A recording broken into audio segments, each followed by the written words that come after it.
Hey, we're here back doing it again. Happy that you decided to join us here in the Old Gray Man. And today we're going to talk about behavior, an actual behavior of the gray man. Because what you do and how you do it is key when you're trying to be gray. You're trying to fly under the radar and go unnoticed. Your actions have a huge impact on that. What you do and how you do it when you're in the view of others has a big impact on your memorability and your visibility. It can give you up quickly if you act in the wrong ways, but if you act in the proper ways relative to those around you, it can cover up for other anomalies in terms of your appearance, your clothing, and what you're carrying around with you, or even being someplace that you may not necessarily be allowed to be in.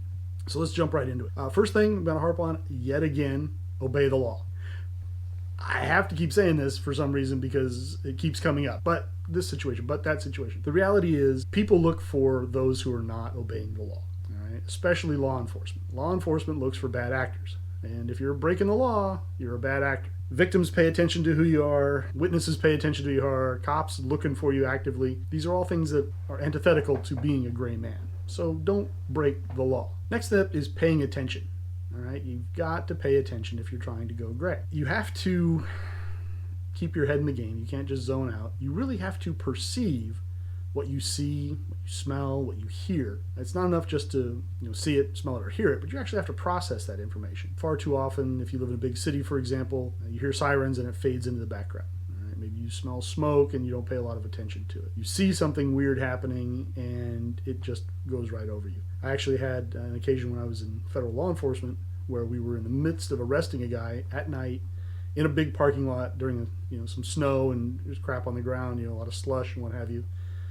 Couple of police cars there with the lights going. We've got this guy over the hood. We're cuffing him up. And some random guy just starts walking up to us, goes through the police perimeter, and for whatever reason, he's coming straight at me and the local officer who were effecting the arrest.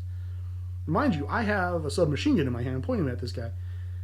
And this guy just walks right up to us with a phone in his ear. So, of course, we thought he might be a co-conspirator, so we grab him. Eventually, we end up talking to him, and it turns out he was just looking for his cell phone. It had fallen out earlier. He had his son's phone in his ear. He was calling it, trying to find it. Wanted to know if we had seen it. And I asked him, didn't you see all the lights and the police and the guns? And he said, no, I saw you there with the other guy. There was three of you standing right there at that hood. And I thought, I'll go ask them where my phone is. No clue as to what else had happened. Anybody who's been in law enforcement or dealt with people in any kind of a stressful situation will have some level of story that they can tell you about people seeing things, perceiving things, and not reacting appropriately to them. They just don't process that information that they see.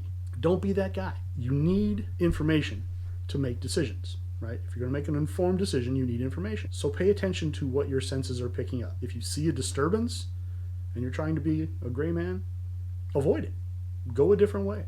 Drive away, walk away, run away if you have to. You hear sirens, maybe from a gray man perspective, going towards the sirens is a bad idea. Now, perhaps you have other priorities and that draw you to those sirens based on your career or other choices that you make. But in terms of staying gray and going gray, avoid those things.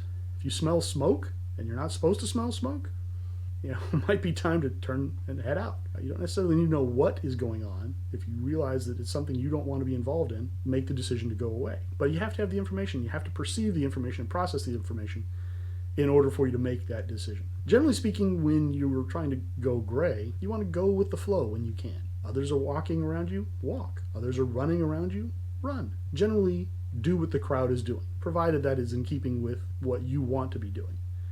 If it doesn't cost you anything in terms of options, in terms of mission accomplishment, whatever your mission is, go with that flow. A cautionary note to my former veterans, my fellow former veterans, we have a tendency to march. We have a tendency to drop into a 30-inch step and lift our chin, throw our shoulders back, and suddenly we're back on our parade ground. Avoid that, all right?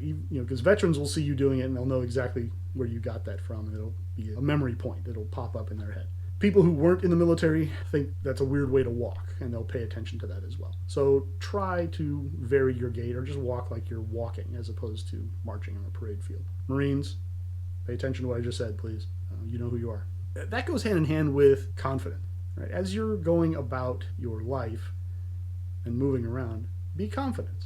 That's not to say be aggressive. Right? You don't have to stare people down in an aggressive fashion. You also don't want to be timid. Right? You don't want to meekly go through life with your shoulders slouched and your head down, because then you start to look like a victim, and you certainly don't want to look like a victim. because that will attract the attention of bad actors. And that's certainly a group that we want to stay away from. Right? Don't look guilty. All right? People notice that. Don't look scared. Just move. You may certainly be all of these things, right?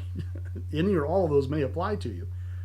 Just put on your poker face and don't let that be a visible defining affect. Act as though you are where you belong, right? Think about how you move through your office or through your work site, your job site, wherever you are oftentimes during the daytime.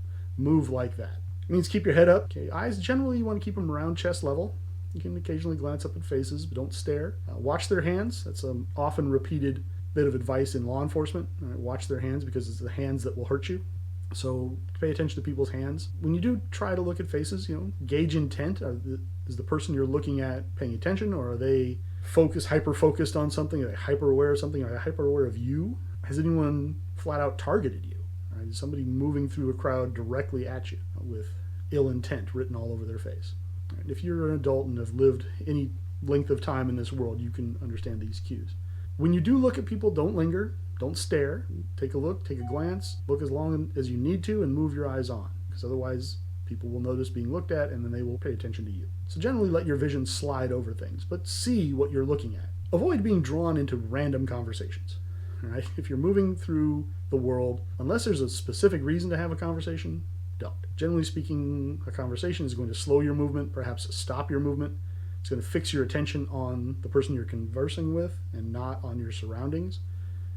There are criminal actions that involve having a person bump you or talk to you while other co-conspirators move on you in an aggressive fashion. I'm not saying that's going to be a common experience, but that does happen. So your best bet is to avoid conversation, break through the conversation quickly, provide the information that you wish to provide, and move on. Also remember that conversations tend to make you memorable, if only to the person you're conversing with. So another reason to avoid them if you're trying to go gray. When you do chat, and you're going to, talk normally. All right? Speak normally.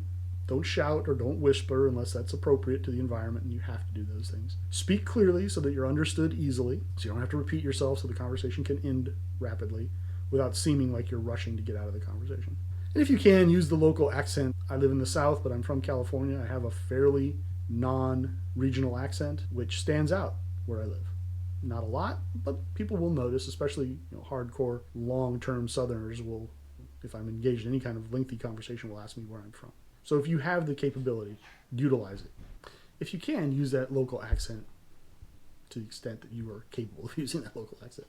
Do not antagonize the people you encounter. When you bump into folks, live and let live should be your mantra. That should be your refrain. You're not looking to cause problems. You're not looking to start a problem. You're looking to move on. Don't mean mug people. I've said that before. Don't give them an aggressive stare. That tends to be memorable for folks. They tend to notice that sort of thing. Unless, again, if it's not time to be gray and it's time to give somebody a mean mug or some time to give somebody an aggressive stare, then do so. I've said it a couple times already. Don't stare at things. Look at people, move on, look past them. You can see a lot through your peripheral vision. And if somebody thinks you're looking at them but then realizes, oh no, you're looking past them, they won't pay you a whole lot of attention. Have that slight smile on your face. Some people have that resting bitch face. Some people don't. Some people have a very aggressive look to them. And again, you know who you are. Soften that. And a slight smile goes a long way towards making people ignore you. Ignore random momentary aggressions. All right? Sometimes you just run into people who are in a bad mood. They're going to say things, they're going to do things, they're going to flip you off. Ignore those things. If it's not a precursor to an actual physical attack, ignore them. Don't react to them. Don't let them draw you in. Move on. Simply do not engage with people that are in that place mentally. They may be violent, bad actors looking for a fight. They may just be a drunk. They may be just a jerk. Whatever they are. Avoid them if you can. Withdraw from the encounter if you do momentarily get roped into it. But don't stick around. Get out of that situation as fast as you can. If you don't behave like you're looking for a problem, generally speaking, you won't find a problem. But if you find somebody who is looking for a problem, don't let them draw you in. Don't become a player in their little psychodrama. Right? Sometimes that can be difficult. It was a lot more difficult for me when I was younger than it is now. But again, keep your head in the game. Is it really worth getting into it with this person? Because you just don't know how it's going to develop. Get away from them and move back into your gray zone. Firearms. This is going to be a whole different conversation.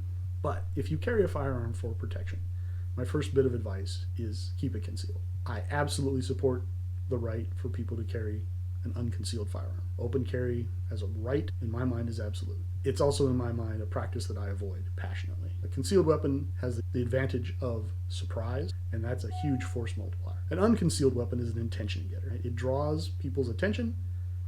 Once they see it, they will keep seeing it, they will watch it, they will pay attention to the person carrying the gun. And if a bad actor is the person that sees that gun, that opens up a whole another can of worms that you don't want to be involved in. To the extent you can, carry concealed, carry concealed. But again, I think the right to open carry is absolute. Do not associate with people engaged in risky behavior. Okay? If you're going to do so, understand that you are sacrificing your ability to go gray and stay gray. People doing risky things, whatever those things are people doing things that gain attention. If you're hanging out with a bunch of your friends, don't follow your crew into bad, risky behaviors. One, you can hurt yourself, other people can get hurt. Two, it moves your profile out of gray and into noticeable much more easily. And that's what we're trying to avoid. When you are moving around, don't do stupid things. Don't do anything that serves no other purpose other than to raise your profile. If you're trying to be gray, if you're trying to do something else, well then maybe raising your profile is what you're after. But I'm talking about things like don't riot and don't loot, for example. Again, going back to obey the law. Because when you get all dressed up in black, or you put on your MAGA hat and your American flag shirt, and you go out and you street fight with people to prove a political point, you're violating the law and you're making yourself noticeable. So random violence is just not the way to make a point, let's be honest. Just don't do stupid things. Whatever those things are, don't do them. Your life will be longer and happier and probably healthier if you just avoid doing stupid things. Act like a civilized human being, right? Act like a normal, regular person, and you'll go a long way. Act like the people around you, right? Again, if something happens and the crowd stops walking and starts running, well, run with them. Unless you decide, you know what, this is not the direction I want to go, or I need to go a different way, or I need to walk because I don't want to get there first. Whatever it is, make your decisions as you must, but to the extent you can, blend with your crowd. Do what the crowd is doing. Be innocuous in all the multifaceted definitions of the word. You're not out to prove anything. Okay? Remember, going gray is about preserving options as long as you can, and to take advantage of those options when you need to. The steps are always very, very simple in going gray, I'll be honest with you. They're just not necessarily easy in all situations. So you can kind of chew on that thought for a little while. Anyhow, I hope that this video was helpful to you. I hope you enjoyed it. I hope that you will hit like and subscribe, because again, that's crazy helpful. Shockingly so for people of my generation that don't, like myself, understand this stuff. I hope to see you again soon, and we'll revisit this topic yet again later. Take care and be safe and stay low.